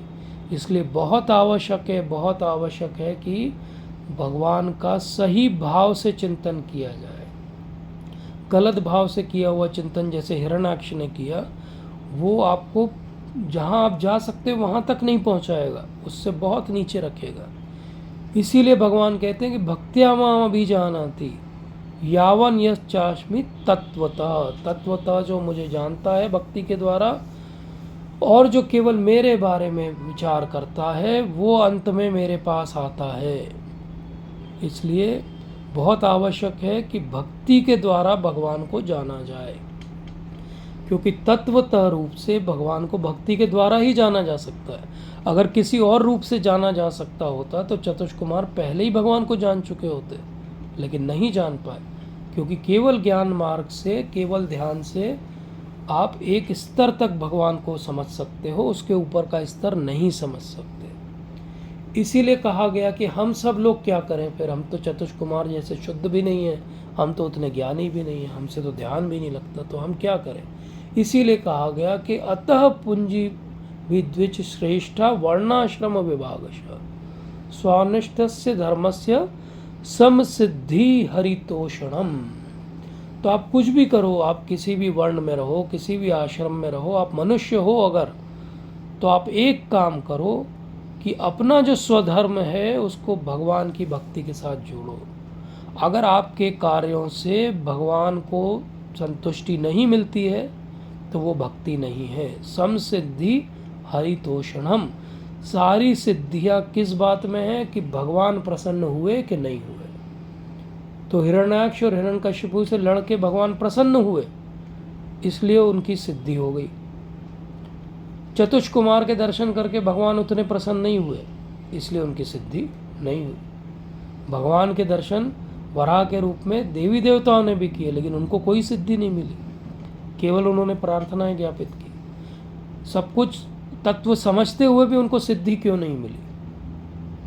क्योंकि सकाम कर्मी है वो, जो निष्काम कर्मी है वो ही भगवान तक जा सकता है। इसलिए अलग अलग प्रकार की हम कभी चर्चा करेंगे, अलग अलग प्रकार की मुक्तियाँ होती है और उन मुक्तियों में हमें ध्यान रखना है कि हम किस मुक्ति का प्रयास कर रहे हैं। हम भगवान के सेवक बनना चाहते हैं, दास बनना चाहते हैं, हम किसी भी मुक्ति को नहीं चाहते। इसलिए भक्ति क्या है, अगर हम विस्तार से न समझते हुए सार रूप से समझें तो भक्ति क्या है। बोले भक्ति कुछ नहीं है, एक भक्त है, एक भगवान है और एक भक्ति है। तो एक भक्त को भक्ति करके भगवान के पास जाना है, या ऐसा समझ लें कि एक ट्रायंगल है, भगवान है, भक्त है और भक्ति है। ये ट्रायंगल है, ये एक जैसे टू वे रोड होती है, ऐसी टू वे रिलेशनशिप है। भगवान और भक्त की रिलेशनशिप काहे पे टिकी है? भक्ति पे टिकी है। अब हमें आश्रय किसका लेना है? अगर हमें अंत में भगवान के धाम में प्रवेश करना है तो हमें जो सारे टेक्निकली कहते हैं दुराश्रय, उन दुराश्रयों को त्याग के क्या करना पड़ेगा? सही स्थान, सही आश्रय लेना पड़ेगा। और वो सही आश्रय क्या है? वो सही आश्रय है भगवान का आश्रय, भक्तों का आश्रय। और ये आश्रय कैसे मिलेगा? ये संग करने से मिलेगा। और इसीलिए कहा गया कि कलयुग में और आसान कर दिया। चैतन्य महाप्रभु जब आए तो उन्होंने कहा कि चैतन्य नित्यानंदे नहीं ऐसा वह विचारा, नाम लयते प्रेम देना वह अश्रुधारा। तो चैतन्य महाप्रभु ने, नित्यानंद प्रभु ने जगाई मधाई की कथा से हमें सिखाया कि भगवान ये सब विचार नहीं करते हैं जब वो महाप्रभु के रूप में आते हैं, वो तो सबको प्रेम देना चाहते हैं। तो प्रभुपाद तात्पर्य में बहुत अच्छी बात समझाते हैं, आप सब उस तात्पर्य को पढ़िएगा, 3:15-46 को। प्रभुपाद समझाते हैं कि एक हो गई भगवान की कृपा और एक हो गई जो व्यक्ति है, जो भक्त है, जो जीव है, उसकी प्यूरिटी, शुद्धता और उसकी सिंसियरिटी। बोले ये तीन चीज़ें मिलनी चाहिए। जैसे हमने देखा भक्ति, भगवान और भक्त, ऐसे ही भगवान की कृपा, भगवान की तरफ से क्या आया? भगवान की कृपा। हमारी तरफ से दो चीज़ जाना चाहिए, एक हमारी शुद्धता पवित्रता और एक हमारी सिंसियरिटी कि हम जो करें वो अच्छे मन से और पूरी ताकत से करें जितनी हमारे अंदर भगवान ने दी। अब इसको और अगर हम थोड़ा गहराई में समझें तो कृपा तो सबके लिए है। कृपा तो ऐसा है जैसे बारिश है, सब जगह गिरता है पानी। वो पानी नाली में गिरता है तो वो नाली का पानी बन जाता है, वो तालाब में गिरता है तो वो मीठा पानी बन जाता है, वो समुद्र में गिरता है तो वो खारा पानी बन जाता है। भगवान की कृपा में कहीं कोई कमी नहीं है। हम पात्र नहीं है, हम में प्योरिटी नहीं है, हम नाली जैसे हैं, तो वो आती भी कृपा है तो वो हमें नहीं मिलती है। हमारी सिंसियरिटी कम है, हम इतने उथले हैं कि वो जो आता है पानी बह जाता है, हमारे अंदर गहराई नहीं है। तो गहराई आती है सिंसियरिटी से, प्योरिटी आती है जो हमने गुरु महाराज से प्रण किया है उसको अच्छे से पालन करने से। और जब ये दो चीज़ होती है तो ये फॉर्मूला फिट हो जाता है कि मर्सी तो पहले ही थी, अब प्योरिटी और सिंसियरिटी और जुड़ गई। तो ये बहुत बहुत बहुत इम्पॉर्टेंट बात है कि भगवान की कृपा में कोई कमी नहीं है। कृपा हर जगह है, कृपा हमेशा है। कृपा तो शाश्वत इन शास्त्रों के रूप में सामने भगवान ग्रंथ अवतार के रूप में हम सबके घर में बैठे हुए हैं। और क्या करेंगे, भगवान हमारे हृदय में बैठे हुए हैं, चैत्य गुरु के रूप में बैठे हुए हैं। तो कृपा की कहीं कोई कमी नहीं है, ज्ञान की कोई कहीं कमी नहीं है, सिंसियरिटी की कमी है। हम ढीले पड़ जाते हैं, थोड़े दिन सुनते हैं, किसी से इंस्पायर होते हैं, किसी को देख के सुन के तो करते हैं, और फिर वो ऐसा ही होता है जैसे कोई बर्तन को आग में रखा जाता है तो तप जाता है, गर्म हो जाता है, उतार के नीचे रख दो तो ठंडा हो जाता है। वैसे ही हमारी जो सिंसियरिटी वो थोड़े दिन में ठंडी हो जाती है। तो भगवान के दर्शन करके क्या हमारे मन में आएगा, या भगवान के लोक में जाने के लिए ये सब हो गया, कृपा हो गई, सिंसियरिटी हो गई, प्योरिटी हो गई, भक्ति हो गई, सारे नियम हो गए, सब हो गया और हम वहाँ गेट पे पहुँच गए। अब क्या देखेंगे भगवान? अब वो देखेंगे जो उन्होंने चतुष्कुमारों में देखा जब वो बाहर आके उन्होंने दर्शन दिए। और वो क्या था, जैसे ही चतुष्कुमार ने श्राप दिया उसके बाद एकदम उनके हृदय में एक दीनता का भाव आ गया, उनके मन में एक विक्षोभ आ गया कि ये हम लोगों ने क्या कर दिया। एक ऐसा भाव आ गया कि ये तो हमसे नहीं होना चाहिए था, ये तो हमारी मिस्टेक थी। तो ये विनम्रता का भाव, कीर्तनीय सदा हरि, कब होता है, जब तृणादपि सुनीचे ना होता है। ये विनम्रता का भाव जब देखा चतुष्कुमार का तो भगवान बाहर आ गए और उन्होंने दर्शन दे दिया। तो इसलिए बहुत महत्वपूर्ण है कि ये लीला केवल एक सिंपल सी कहानी नहीं है। ये लीला ये बात बताती है कि चतुष्कुमार के अंदर क्वालिटीज़ हैं, इसलिए भगवान दर्शन दे रहे हैं। तो वैकुंठ की जो क्वालिटी है वो क्या है, हार्मनी है। तो हमें क्या करना है, हम अगर यहाँ अच्छे से हार्मनी में रहेंगे, सबके साथ रहेंगे, अच्छे से रहेंगे, तो हम वहाँ जाने के अधिकारी बन जाएंगे। ये बहुत सिंपल सी बात है। अगर हम यहाँ पे लड़ाई झगड़ा करते रहेंगे, मीन में एक निकालते रहेंगे, तो कैसे भगवान हमको वहाँ बुलाएं? भगवान चाहेंगे तो भी नहीं बुला पाएंगे। तो ये डिसहार्मनी क्यों होती है? ये जो क्रोध है, ये जो लोभ है, ये जो हमारे अंदर का अहंकार है, यही हमसे डिसहार्मनी कराता है।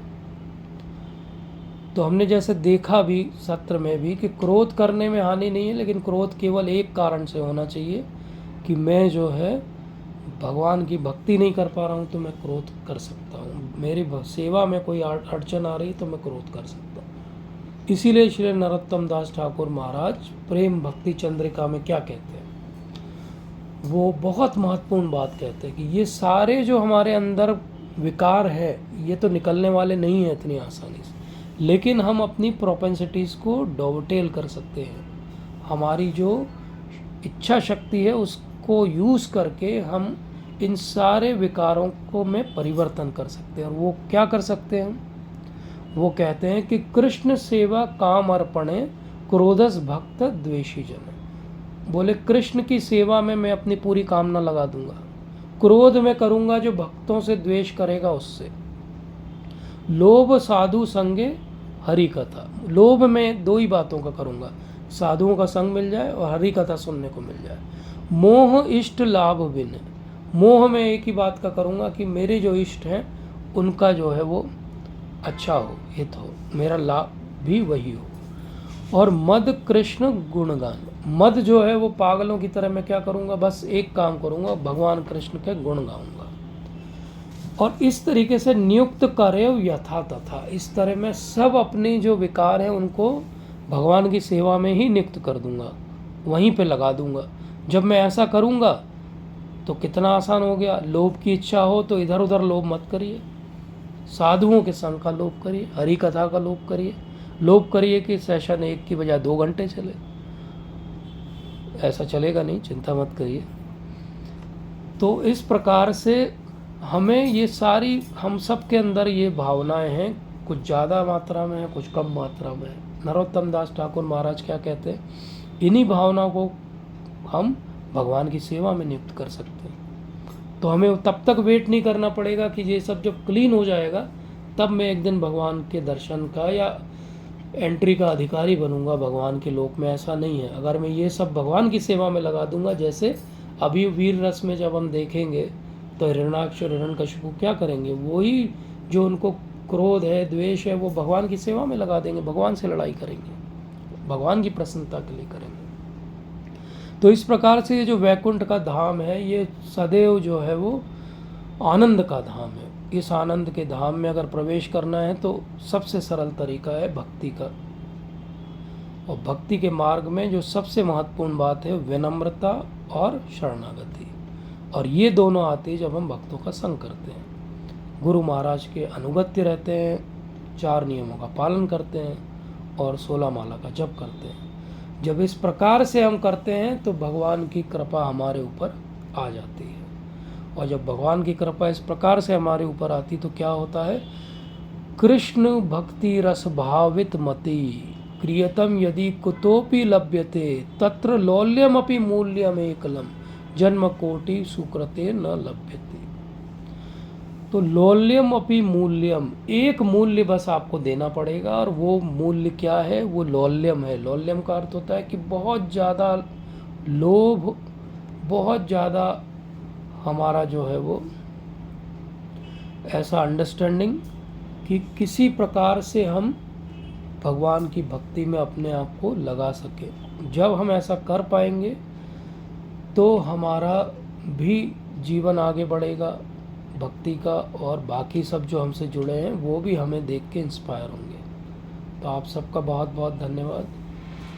आशा है कि आप सब लोग भगवान के लोक में प्रवेश के लिए अपना मन बनाएंगे और उसके लिए अपने जीवन में प्रयास करेंगे। Thank you everyone. अगर कोई प्रश्न, कोई त्रुटि सुधार या कोई शंका हो तो पूछ सकते हैं। मैं पूछना चाहता हूँ कि भगवान का चिंतन करना और स्मरण करना क्या दोनों एक है कि अलग है? यस, बहुत अच्छा प्रश्न है आपका। चिंतन और स्मरण में क्या अंतर है? अगर हम ऊपरी तौर पे देखें तो चिंतन और स्मरण एक सा ही लगता है, लेकिन अंतर क्या है? अंतर ये है कि आप जब चिंतन करते हो तो it is more on a material platform, more on a intellectual platform, और जब आप स्मरण करते हो तो आप अपने मन को निवेश करके करते हो। ये अंतर है। ये प्रश्न आपने वहाँ भी पूछा था चैनल पर भी, और मैंने आपको इसका उत्तर वहाँ भी यही दिया था कि दोनों चीज़ में अंतर। ऊपरी तौर पे आप देखोगे तो दोनों चीज़ आप एक मेमोराइज़ कर रहे हो, किसी चीज़ को याद कर रहे हो, लेकिन अंतर क्या है? अंतर उतना ही अंतर है जैसे कि कोई घर में आप एक बच्चा हो और उसकी बच्चे की केयर के लिए एक आप मेड लगाओ, वो मेड भी बच्चे का ध्यान रखती है, उसका सब चीज़ याद रखती है, और एक माँ भी जो है वो सब चीज़ करती है और सब चीज़ याद रखती है। लेकिन दोनों के भाव में अंतर क्या है? दोनों के भाव में अंतर यह है कि एक को 1 महीने के बाद अपनी सैलरी चाहिए और एक केवल प्रेम से बंधी हुई है इसलिए कर रही है। यही अंतर है। तो जब आप केवल ऊपरी तौर पे इंटेलेक्चुअल लेवल पे, हम जब शुरू में नाम जप करना आरंभ करते हैं तो हमारा नाम जप कैसा होता है? मैकेनिकल होता है। हमारा कोई भाव नहीं रहता उसमें, हमारा कोई भगवान से अटैचमेंट नहीं है, कोई संबंध नहीं है। गुरु महाराज ने आज्ञा दे दी इसलिए हम कर रहे हैं। लेकिन वही जब हम करते रहते हैं तो एक स्तर आता है जब हमें उस नाम जप में टेस्ट आने लगता है, रुचि आने लगती है, आसक्ति हो जाती है, बिना किए रहा नहीं जाता, पूरे समय नाम जप करते रहते हो आप। ये स्तर जो आता है, ये जब रुचि और आसक्ति आती है तो वो स्मरण स्वतः आने लगता है, उसके लिए आपको प्रयास नहीं करना पड़ता। तो जस्ट मेमोराइजेशन, चिंतन जो है बौद्धिक स्तर की बात हो गई। और जब आप स्मरण करते हो भगवान का तो वो मन से कर रहे हो, आप हृदय से कर रहे हो, वो ही भक्ति है। ठीक है प्रभु जी, जैसे आपने अभी बताया कि जो कुछ होता है ईश्वर की मर्जी से होता है। यस तो ये कलयुग भी भगवान ने ही बनाया है। यस तो इसमें जो भी बुरी घटनाएं घटित हो रही हैं, यस वो भी ईश्वर की मर्जी होती है। क्योंकि जब कुछ बहुत ज्यादा बुरा होता है तो सब लोग यही कहते हैं कि ये तो ईश्वर की मर्जी, भगवान की मर्जी। भगवान की मर्जी के बिना एक पत्ता भी नहीं हिलता। तो थोड़ा सा ये बताइए। यस बिल्कुल सही बात है। भगवान की मर्जी के बिना एक पत्ता भी नहीं हिल सकता, क्योंकि भगवान ने पूरा सिस्टम बनाया है और वो सिस्टम कुछ नियम के हिसाब से चलता है। और ये सच बात है बिल्कुल। जैसे हम एक उदाहरण से समझें कि राष्ट्रपति की इच्छा के बिना जो है वो एक जेल में जो कैदी है उसको खाना भी नहीं मिलता है। अब आप ऐसे बोलोगे तो आप कहोगे कि ऐसा कहाँ है, राष्ट्रपति कहाँ एक एक जेल का ध्यान रखता है, या राष्ट्रपति का कहाँ डायरेक्ट कोई इंटरवेंशन है किसी जेल में। लेकिन अगर हम बड़े स्तर पे सोचेंगे तो एक्चुअली राष्ट्रपति पूरे जो कोई राज्य है उसका सबसे बड़ा अधिपति है, और जेल भी उसके अधीन है, सारी पुलिस भी उसके अधीन है, आर्मी भी उसके अधीन है। इस प्रकार से वो डायरेक्टली और इनडायरेक्टली अपनी एनर्जी से ही सब कुछ करा रहा है। इसी प्रकार से जब हम कहते हैं कि एक पत्ता भी भगवान की इच्छा के बिना नहीं हिलता, तो बिल्कुल सही बात है, क्योंकि भगवान को सब कुछ पता है। भगवान को ये भी पता है कि भविष्य में हम क्या करने वाले। तो फिर हमारा रोल क्या बचा? हमारा रोल ये बचा कि जैसे वो कैदी जेल के अंदर है, अब वो चाहे तो अपनी पूरी सज़ा वहीं काटे, चाहे तो अपना रिफॉर्मेशन कर ले, अपने सुधार कर ले, और उसका जो है वो कोई रिकमेंडेशन कर दे कि ये सुधर गया है, अब इसको जेल से छोड़ा जा सकता है। तो हमारा क्या रोल है, हमारी स्वतंत्रता का क्या रोल है? हमारी स्वतंत्रता का रोल ये है कि हमने उसका जब दुरुपयोग किया था तो हम इस जेल में आए थे, और आज अगर हम सदुपयोग करेंगे तो हम इस जेल से छूट सकते हैं। इसी प्रकार से हम पूरी तरीके से भगवान से बंधे हुए हैं, 3 गुण भी भगवान के ही अधीन आते हैं, तो इनडायरेक्टली भगवान ही हमें कंट्रोल कर रहे हैं। जो खराब भी हो रहा है वो भी हमारे सबके पुराने कर्म हैं। जैसे कोई बड़ा एक्सीडेंट भी होता है, कोई अर्थक्वेक भी आता है, तो वो क्या है, वो कलेक्टिव कर्म है। आप देखो संसार में इतना गलत हो रहा है, लोगों की नज़रों के सामने हो रहा है। कितने लोग जो हैं वो ये सोचते हैं कि इसको रोकने के लिए हमको कोई प्रयास करना चाहिए। रोज़ अगर आप अखबार का पहला पेज पढ़ो, तो मैं जिस एंगल से उस पेज को पढ़ता हूँ वो ये है कि अगर भक्ति का प्रचार हो रहा होता तो ये पेज की खबरें कुछ और होती, क्योंकि भक्ति का प्रचार हम ही लोग नहीं करते, इसलिए खबरें यही छप रही हैं सालों से, और सालों तक यही छपती रहेंगी। तो भगवान ने फ्रीडम दी है, कम से कम अपना भला करें, अपने आसपास जो जुड़े हुए हैं उनका भला करें। ये संसार ऐसा ही चलेगा, ऊपर नीचे, अच्छा बुरा, सारा आध्यात्मिक आदिदैविक सब क्लेश आते ही रहेंगे। लेकिन इस बीच में अगर हम भक्ति करके यहाँ से निकल गए तो हम छूट जाएंगे, और नहीं निकल पाए तो हम यहीं बंधे रह जाएंगे और इसी जेल में रह जाएंगे। तो ज़्यादा ओवर एनालिसिस ये करने के लिए कि ये मेरे जीवन में घटना हुई तो किस कर्म के कारण हुई होगी, इसको कहते हैं paralysis due to over analysis. आप इतना एनालिसिस कर लोगे कि आपको समझ में नहीं आएगा कि करना क्या है। इसीलिए भगवान ने भगवत गीता में कह दिया, गहनो कर्मणा गति। कर्म की गति बहुत गहन है, ज़्यादा उसमें मत पड़ो। क्या करो, यहाँ से बाहर निकलने का प्रयास करो। इसलिए हम रोज़ गाते हैं कि संसार दावा नल लीड़ लोका। जब चारों तरफ अग्नि लगी हुई हो तो हम ये नहीं देखते कि वो अग्नि किसने जलाई थी, या किस कमरे से चालू हुई थी, या कहाँ पे जाके समाप्त होगी। हम क्या करते हैं, हम ये नहीं देखते हैं कि ये पर्दे हम बदल देते हैं, सीट कवर बदल देते हैं। हम क्या करते हैं, भागो, बच जाओ, निकल जाओ यहाँ से। तो हम ज़्यादा ये सोचे कि ये पत्ता किसने हिलाया, मैंने हिलाया कि भगवान ने हिलाया। हम ये सोचें कि हम यहाँ से बाहर कैसे निकलेंगे। ठीक है माता जी? कि ऐसा है कि ईर्ष्या और द्वेष में क्या अंतर होता है, यस। और अंतर होता है तो क्या होता है? ईर्ष्या और द्वेष में अंतर होता है। प्रभुपाद समझाते हैं कि ईर्ष्या क्या होता है। ईर्ष्या जो है वो इनडायरेक्ट एप्रिसिएशन होता है। प्रभुपाद कहते हैं ईर्ष्या क्या होता है, इनडायरेक्ट एप्रिसिएशन होता है। एक एप्रिसिएशन क्या होता है, आपको किसी की कोई बात अच्छी लगी, जैसे प्रवीण प्रभु जी का जो कुर्ता उन्होंने पहना हुआ बहुत सुंदर लग रहा है, तो अगर मैं बोलूं कि प्रभु जी आपका कुर्ता बहुत अच्छा है, तो ये क्या हो गया, डायरेक्ट मैंने उनकी प्रशंसा कर दी। अब मैं उनके कुर्ते को देखूं और मैं सोचूं मेरे पास ऐसा कुर्ता क्यों नहीं है। एक्चुअली ये अप्रिसिएशन है उनके कुर्ते के लिए, लेकिन मैंने अपने आप को बीच में डाल दिया, मेरे अहंकार को डाल दिया, और मैंने क्या सोचा ऐसा मेरे पास क्यों नहीं है। तो क्योंकि मैं अपने आप को पिक्चर में ले आया, तो अब ये ईर्ष्या हो गई, ये इनडायरेक्ट एप्रिसिएशन हो गया। डायरेक्ट एप्रिसिएशन क्या होता, मैं सीधे उनको अप्रिशिएट कर देता। इसलिए जब भी ईर्ष्या मन में जागे तो क्या करना चाहिए, जिसके प्रति ईर्ष्या जागे, अच्छा उसका कोई तो गुण है जिसके प्रति मैं आकर्षित हो रहा हूँ, मेरे अंदर वो नहीं है, तो या तो मैं वो गुण लाऊं अपने अंदर, या डायरेक्टली आउटराइट फ्रंट में उस व्यक्ति के पास जाऊं और बोलूं आपकी ये चीज़ बहुत अच्छी है, तो मेरी ईर्ष्या क्या होगी, समाप्त हो जाएगी। अब द्वेष क्या चीज़ है, जब ईर्ष्या को मैं पाल लेता हूँ, तो जैसे हम अचार मुरब्बा बनाते हैं, ऐसे हम जब ईर्ष्या का बढ़िया अचार मुरब्बा बना लेते हैं बहुत सालों तक, तो वो हो जाता है द्वेष। वो इतना पक जाता है, इतना फंगस लग चुकी रहती है उसमें, कि उसके बाद में वो इतना स्मेल करता है कि अब उस द्वेष में आप किसी को डैमेज कर दोगे। ईर्ष्या में आप डैमेज नहीं करते, आप जलते हो। द्वेष में आप उठा के उसको डैमेज कर देते हो, कि अब मैं जिस दिन प्रवीण प्रभु जी के यहाँ जाऊँ तो ये कुर्ता उनका चुरा के ले आऊँ, आग लगा दूँ इस कुर्ते को, ताकि वो भी ना पहन पाए।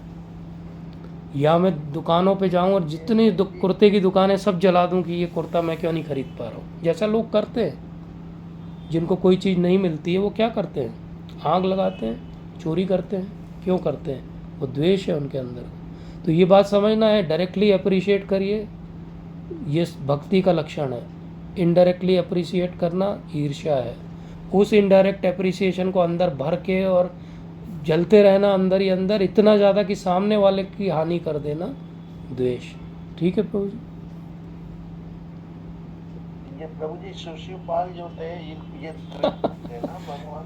यस, शिशुपाल बहुत अच्छा उदाहरण है इस बात का, बिल्कुल, वेरी नाइस। और भगवान कितने दयालु हैं, भगवान इतने दयालु हैं कि सबके सामने जो है वो उस भरी हुई सभा में भी वो सब देखते हैं कि ये आत्मा यहाँ से निकली और भगवान में समा गई। तो ये भगवान की कृपा है। पूतना तो पूरा द्वेष भर के आई थी, जहर लगा के आई थी भगवान को मारने के लिए, लेकिन क्या किया भगवान ने, धात्री की गति दे दी। तो ये भगवान है। इसीलिए हमने आज चर्चा की कि कृपा की कमी भगवान की तरफ से नहीं है, कमी हमारी तरफ से। इसीलिए नॉर्मली कहा जाता है कि ईर्ष्या या द्वेष को आप भगवान की सेवा में नहीं लगा सकते, ऐसा कहा गया। श्रील प्रभुपाद ने भी कभी बोला ऐसा, बाकी वैष्णव आचार्यों ने भी कहा, लेकिन नरोत्तम दास ठाकुर जिनका हमने आज उदाहरण लिया, उन्होंने क्या कहा, नहीं, ईर्ष्या को भी लगाओ। ईर्ष्या किससे करो, जो भगवान के द्वेषी जन है उनसे ईर्ष्या करो। तो यथा तथा जहाँ लग जाए जो भाव लगा दो, ताकि वो भाव खाली ना पड़ा रहे। खाली पड़ा रहेगा तो मटेरियलिस्टिक चीज़ों में लगेगा, और अगर सही जगह रहेगा तो भगवान के पास रहेगा। तो I think this is the understanding. इसी के अंतर्गत द्वेष में ही आते थे ना। यस, कंस भी भगवान से द्वेष करते हैं। सारे जो असुर हैं वो भगवान के द्वेषी हैं। बिल्कुल सही बात है। प्रवीण प्रभु जी इस पे कुछ प्रकाश डालेंगे। Thank you Prabhu. Yes Praveen Prabhu जी।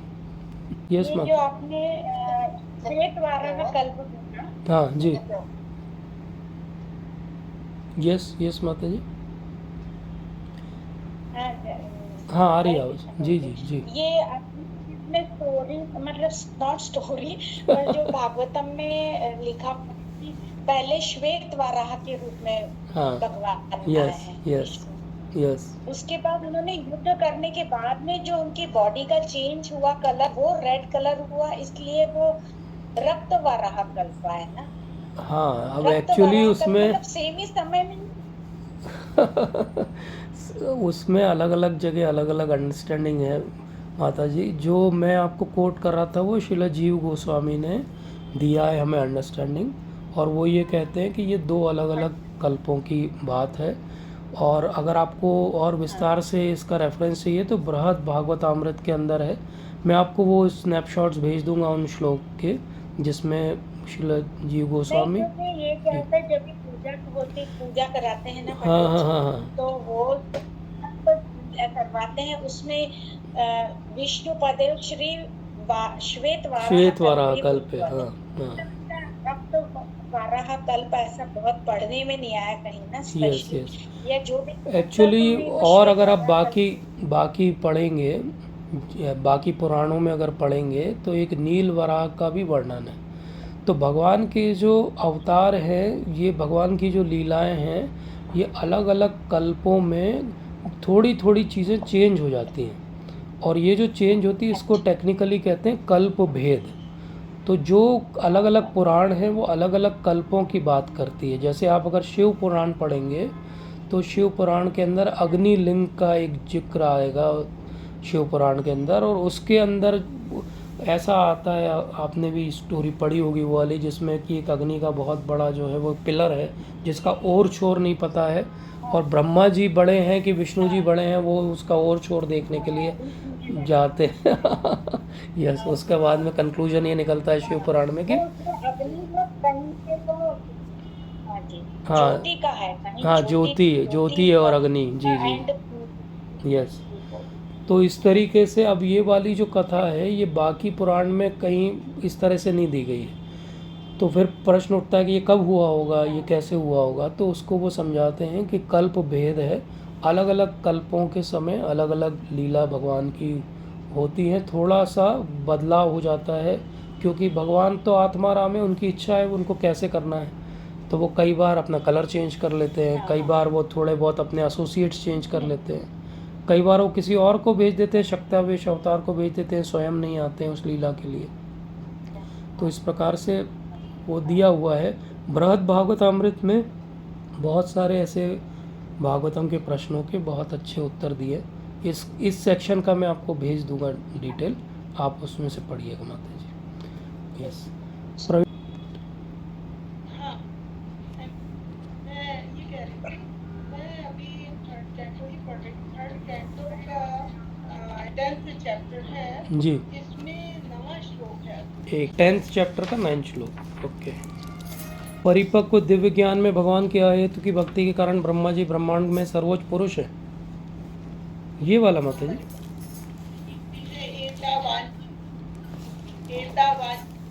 हाँ, एतावान जीव लोकस्य संस्था वेद समारथ धर्मस्य ही अनिमित्तस्य। मैं आपको एक्सप्लेन कर देता हूँ, बहुत सिंपल है ये।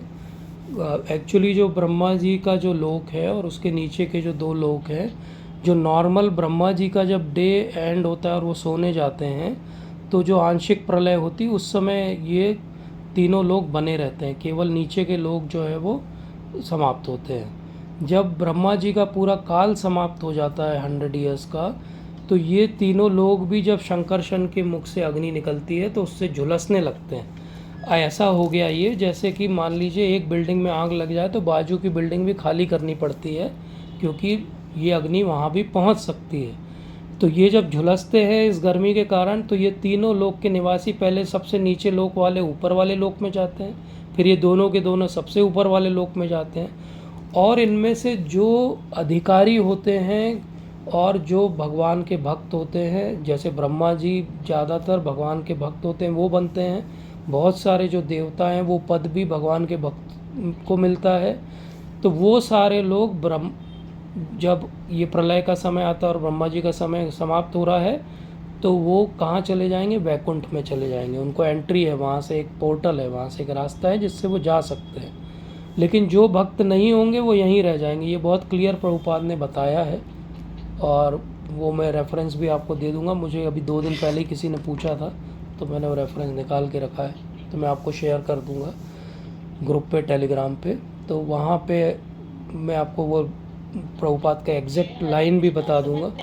तो ये बिल्कुल सही है, जो आंशिक प्रलय होती है उसमें ऊपर के 3 लोग बने रहते हैं। जो कंप्लीट डिवास्टेशन होता है उसमें सारे लोग समाप्त हो जाते हैं, लेकिन जो निवासी हैं, जो भक्त हैं, वो बचे रहते हैं। जैसे कि कोई अगर लड़ाई हो जाए यूक्रेन में, तो जो एम्बेसी के लोग हैं उनको भारत वाले बाहर निकाल ही लेते हैं। जो पढ़ने बच्चे गए रहते हैं उनको इंडियन गवर्नमेंट कैसे भी करके निकाल ही लेती है, एवेक्यूएट कर ही लेती है। वैसे ही जब यहाँ की साधारण सी गवर्नमेंट इतना ध्यान रखती है, तो भगवान अपने भक्तों का ध्यान नहीं रखेंगे जो उनकी इच्छा से वहाँ पे सेवा करने के लिए आए। बहुत सिंपल सा बात है। ठीक है माता जी। अब प्रभु जी ने एक प्रश्न पूछा था, ऑनलाइन डला हुआ है कि विनम्रता।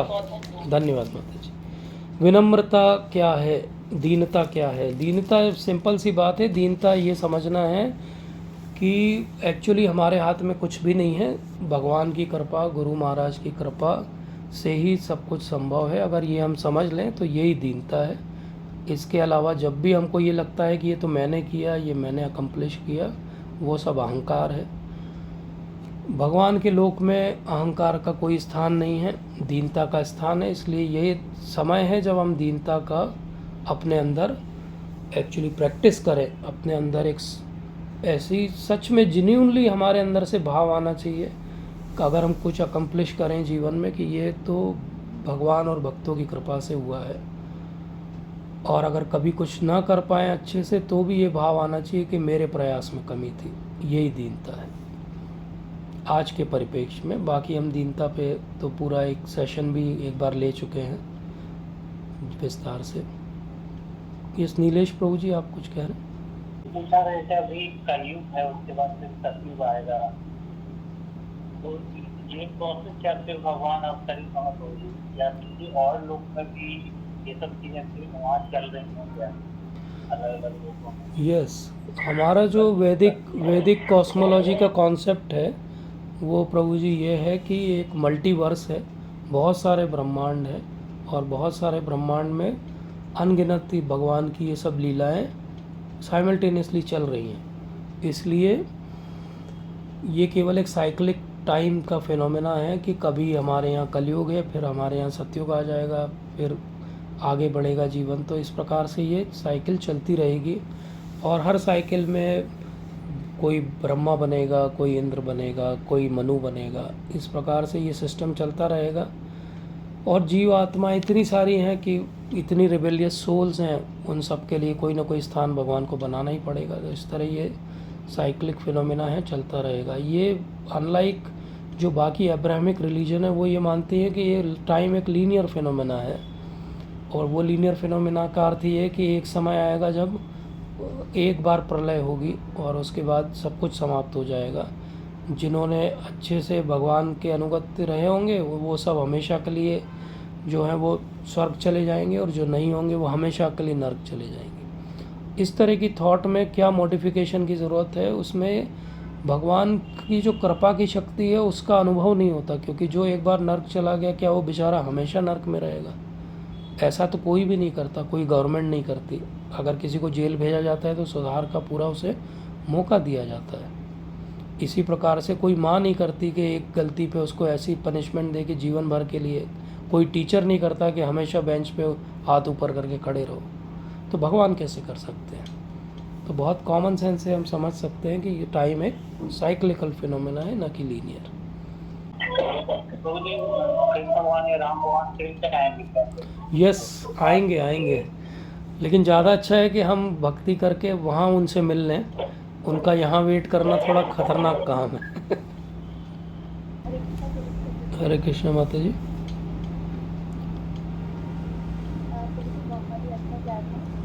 थैंक यू माता जी। जो एक स्वधर्म यूज किया था कि हमें अपने स्वधर्म का पालन करना है जी। और भक्तिपन की अर्जुन को भगवान जो बोलते हैं कि तुम अपने स्वधर्म का पालन करो। यस। तो आज के जैसे कि जो वर्णाश्रम था उसके हिसाब से सभी ब्राह्मण का था वो स्वधर्म तो उसके हिसाब से उनको बोला स्वधर्म का पालन करें। आज के रिस्पेक्ट में जैसे हम लोग जो हैं तो फिर भी सब मिक्स है सारी चीज़ें। तो जनरली अदरवाइज अगर नॉर्मल भी रहते तो वो एज अ वुमेन जिसका काम था कि घर को देखना, अब भी वो बड़े हैं तो अभी हम कैसे समझे कि हमारा धर्म क्या है, मतलब, और हमें उसको सही से करना चाहिए, तो कि हम उसको करते हुए भक्ति में लगें और आगे बढ़ें। यस माता जी, बहुत प्रैक्टिकल प्रश्न है। थैंक यू सो मच इतना प्रैक्टिकल प्रश्न पूछने के लिए, और ये बहुत हम सब के लिए महत्वपूर्ण है, और हम सबको इंट्रोस्पेक्ट करना चाहिए इस प्रश्न पे कि हम स्वधर्म कहते तो हैं, लेकिन सच में हमारा स्वधर्म क्या है। क्योंकि आज वर्णाश्रम का तो पूरा ताना बाना छिन्न भिन्न है। हम किस वर्ण में, किस आश्रम में, किस कुल में जन्म हुआ है, सब कुछ उथल पुथल है। जो जेंडर बेस्ड रोल्स थे वो भी पूरी तरीके से रिवर्सल हो चुके हैं। माताएं जो हैं उनको बाहर काम करना है, लेकिन उनको घर भी देखना है। तो बड़ा डिफ़िकल्ट है इस सिनेरियो में कि स्वधर्म क्या डिफ़ाइन करें हम। तो स्वधर्म जब भगवान कहते हैं तो उसको अलग अलग लेवल पे बताते हैं। कुछ हमारे जो हैं वो नित्य कर्म है, कुछ हमारे नैमित्तिक कर्म है, और कुछ हमारे एक्चुअली ऐसे कर्म हैं जिनको हम नित्य और नैमित्तिक के ऊपर समझें, तब हमारी जीवन में जो है वो सरलता आएगी। और वो क्या है? वो ये है कि जो भागवत धर्म है वो हम सबका स्वतः ही स्वधर्म है, बाय डिफ़ॉल्ट, जिसको कहते हैं अंग्रेजी में। बाय डिफ़ॉल्ट हम सब को क्या पालन करना है? भागवत धर्म का पालन करना ही करना है। इसीलिए फर्स्ट कैंटो के पहले चैप्टर में ही बोल दिया जाता है कि श्रम एव ही केवलम। अगर आपकी जो भी वर्णाश्रम की स्थिति है और जो भी आप पालन करते हो या कर पा रहे हो, अगर उससे आप भगवान से नहीं जुड़ रहे हो तो वो केवल श्रम कर रहे हो आप, क्योंकि अंत में उसका सबका रिज़ल्ट, बैंक बैलेंस में 0 बढ़ सकते हैं लेकिन अंत में वो रिज़ल्ट 0 ही रहेगा। इसलिए हमारा स्वधर्म क्या है? हमारा स्वधर्म है भागवत धर्म।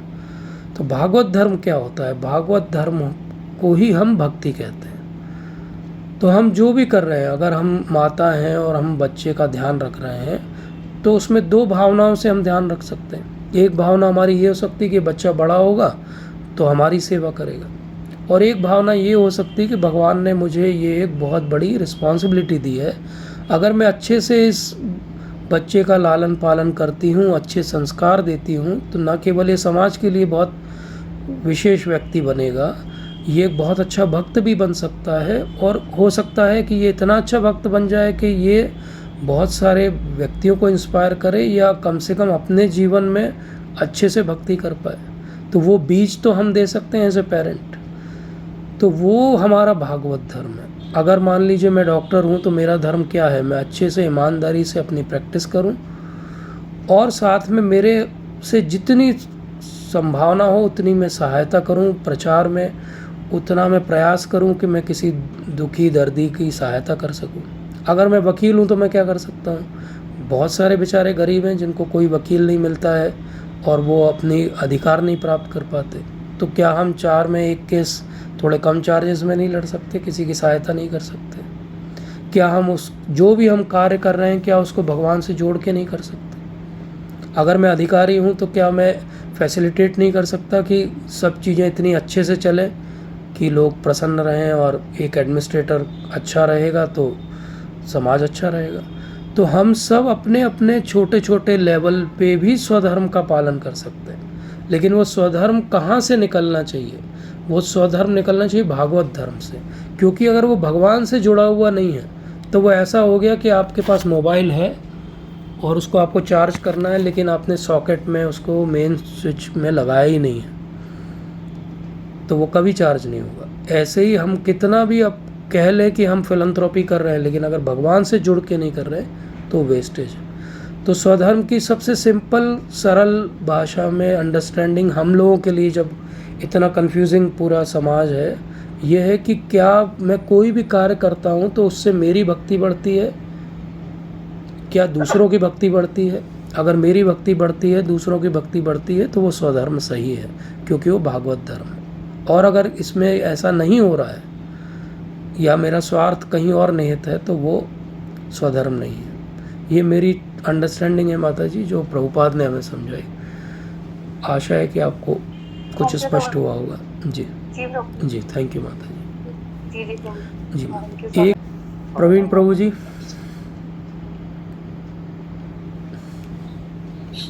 हरे सॉरी आपको वेट करा दिया हमने। धन्यवाद प्रणाम। तो thank you Prabhu ji for an outstanding session. और इसके पहले 2 सेशंस मैंने मिस किए। मैंने भी आपको बहुत मिस किया। मैं पिछले सेशन में सोच रहा था आप आएंगे। उसके लिए आपने मुझे बहुत क्या चीज? लास्ट बट नहीं, मैंने आपको कुछ नहीं बोला था।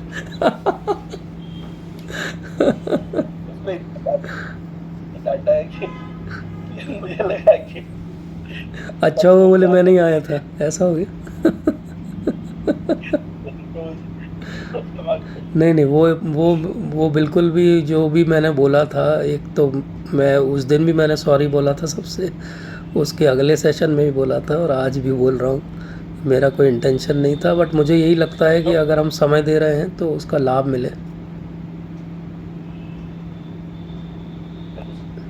सही बात, वो मतलब था तो हमारे कल्याण के लिए।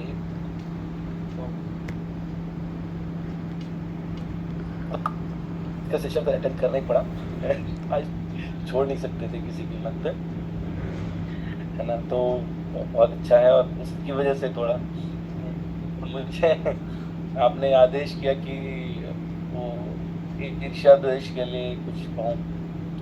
तो एक श्लोक है 7.27, यस, इच्छा द्वेष समुद्र था। भारत सर्व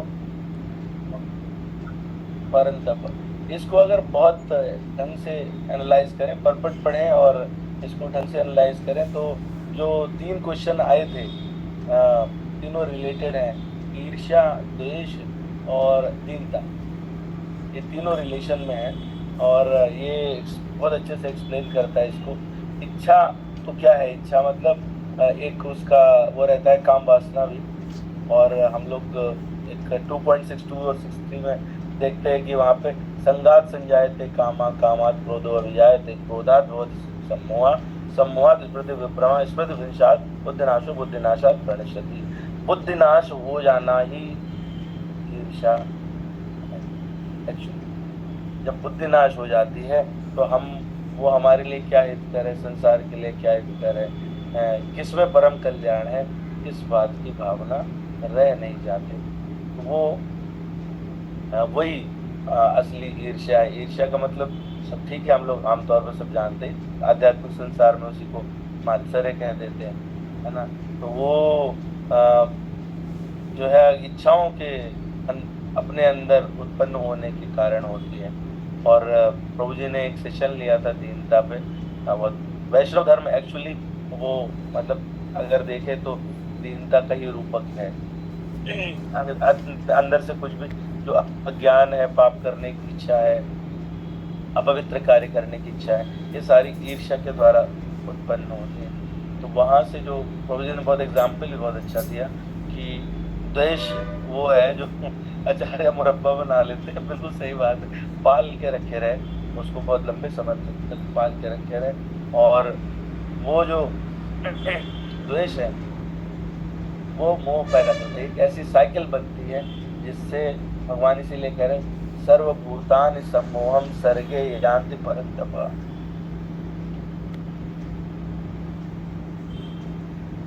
बार बार जन्म मृत्यु के चक्कर में फंसता रहता है। तो ये चीज जो है वो राग और द्वेष को इच्छा द्वेष कहा गया, और द्वंद्व रूप जो है वही मोह है। तो ये चीज प्रभु जी ने पहले डिस्कस की थी दीनता वाले ही सेशन में। प्रभु जी ने शिक्षाष्टकम का श्लोक तृणादपि सुनीचेन सरुत्तरोरपि सहिष्णुना अमानिना मानदेन कीर्तन्या सदा, इस पर भी बात की थी। तो दैन्यता का मतलब यही है कि अपने को तृण के समान समझना, ऐसा समझना क्या, ये सच्चाई है, उस बात को अंदर से जान लेना। एक दीनता रहता है कि दीन मानना। रेसिडेंस कहाँ है सर? दूसरा है कि अपने दैन्य जानना, जानने की आवश्यकता। जैसे जैसे वैष्णव प्रचार करते हैं, जब वो सनातन गोस्वामी के पास जाकर के बताते हैं कि ऐसा लीला में विक्षेप हो गया, अब मेरा ध्यान नहीं लग रहा, मैं उतना अच्छे से भगवान का स्मरण नहीं कर पा रहा हूँ, तो सनातन गोस्वामी कहते हैं अवश्य ही आपसे वैष्णव अपराध हुआ है और आपको पता लगाएं। बोले कैसे पता लगाएं?